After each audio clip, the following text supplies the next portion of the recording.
So, we're back with another update, finally. And it's not for lack of trying. My GoPro crapped out on me, and I lost about 18 or 19 hours of work that we've done on the boat. So, I'm still working on it. I'm trying to document it the best I can, and it's becoming kind of a hassle, but I will still give updates as I go until I get a new GoPro and I can actually film something worthwhile. I'm not sure if you can hear me very well. It's raining outside. My shop's not insulated, but I'll give you a little what we got going on. So, my last video, we started glassing the dagger stringers in the boat. So they're completely glassed in. They've got, you might be able to see it. So this was the first layer, the end here, and it ended here. So it's probably 3 inches on this end, 2.5, 3 on this side.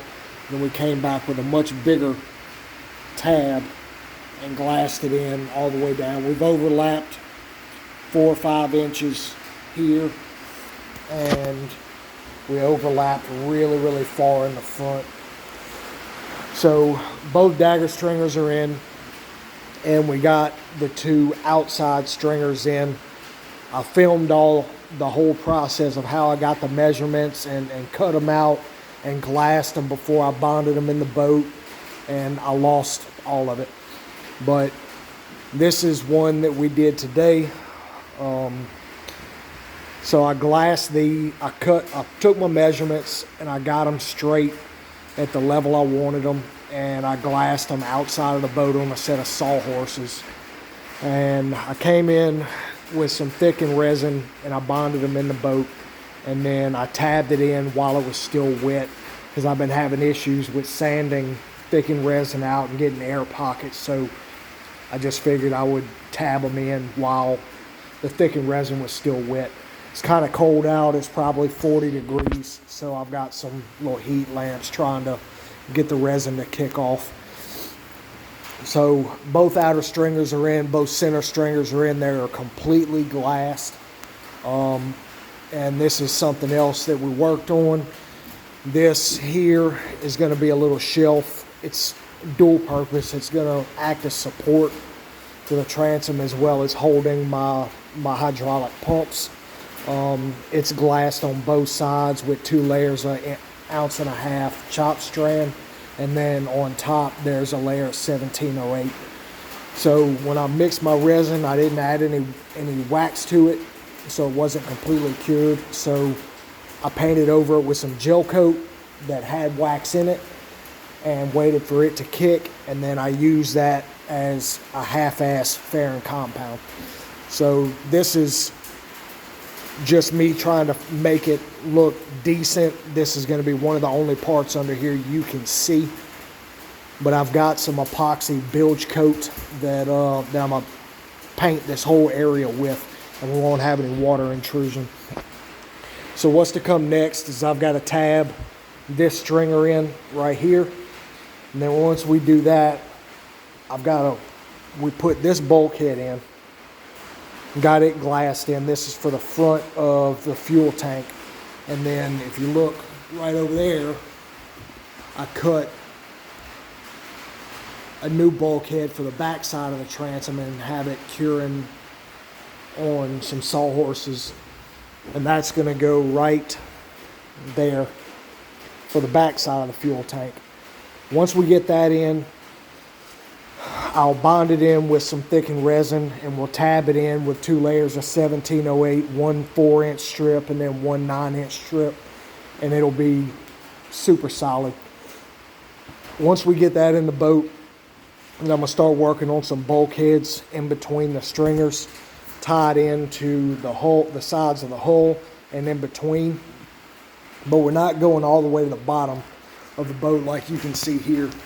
So a lot of the issue that this boat had is these bulkheads they followed the contour of the boat, which originally gave it structural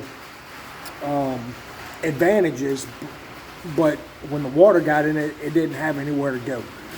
So we're going to try to keep these bulkheads out of the water as much as we possibly can. And I did the same thing with that bulkhead over there. It's going to sit, it's going to go all the way to the bottom here and just cut straight across so water can flow underneath it. We got the fuel tank right there cleaned up, and we got to cut those little hoses off of it there, but it's cleaned up, ready to go back in the boat. And once we get that done, then we're going to reinstall the fuel tank, and I'm going to start running my rigging tubes down the stringers. And I've kind of got a half-ass idea of a way to support the floor. I think I'm going to come back with a little 1x1 strip down the inside of all the stringers. This way, glass it in so that I've got a little more surface area for the floor to bond to. I haven't made my mind up, but that's kind of the direction I'm leaning. So we're making progress. My videoing sucks. I know. I apologize, but we're trying to get this thing done and get it done right. So I will try to keep y'all updated the best that I can, and hopefully we can get the floor in this thing really.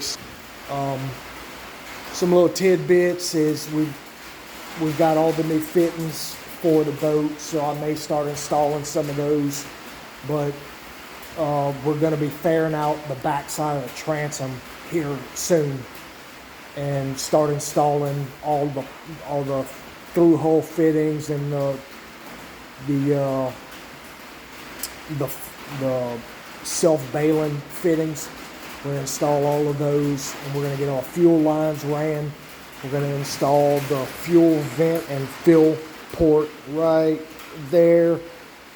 And once we get all the fittings, pumps, wires ran, all that craziness, then we can put the floor in it. And I'm going to build a mold to be later down the road, but I will build a mold to do a tackle storage, and I'll take you through step by step how I do it. Again, probably not the right way to do it. It's just one way to do it. There's 1,000 ways to skin a cat, and that's just the way that I know how to do it. So I'll take you through all that, and hopefully I can keep y'all updated with some more progress. But we're still working on it. Weather's not cooperating, but we'll get back with y'all as soon as we possibly can. Thank y'all for liking and subscribing. Comment, let me know what y'all think. Y'all have a good one.